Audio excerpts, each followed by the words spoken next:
আজ ছিল রবিবার। সকাল থেকে তো তেমন একটা কিছু ছিল না, বাড়িতেই ছিলাম। দুপুরবেলা গার্গিদি ফোন করে বলল, একটা জায়গায় যাবি আমার সাথে? তাই বললাম চলো যা যা। কিছুদিন ধরে এত দুপুরবেলাটা রোদ দিচ্ছে আর গরম, আর তার মধ্যেই দুজন বেরিয়ে পড়েছিলাম।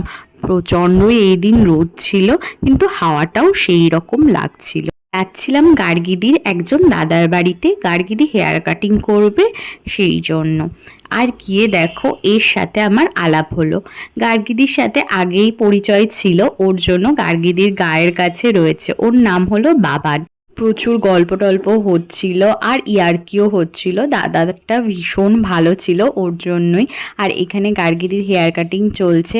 আমি তো বিভিন্ন আমার আশেপাশে যেসব অ্যান্টিক জিনিসগুলো দেখছিলাম সেগুলোই আমার ভীষণ ভালো লেগেছে ঘরটা। আমি না ফার্স্ট টাইম কোনো মেকআপ স্টুডিওর মধ্যে এসেছি, যার কোনায় কোনায় একদম ফটোশ্যুটের জায়গা। এক একটা কোণা বলা যায়। আয়নাটাও দেখতে পাচ্ছ, এত সুন্দর পুরোনো দিনের। পরে দাদা আমাদেরকে এটা খেতে দিয়েছিল, আর দুটোই ছিল খুব সুন্দর। সেগুলো খেয়ে আমরা চলে এসেছিলাম সন্ধ্যা সন্ধ্যা নাগাদই বাড়ি। আর এই সন্ধ্যাবেলায় স্কুটি করে আসতে এত ভালো লাগছিল।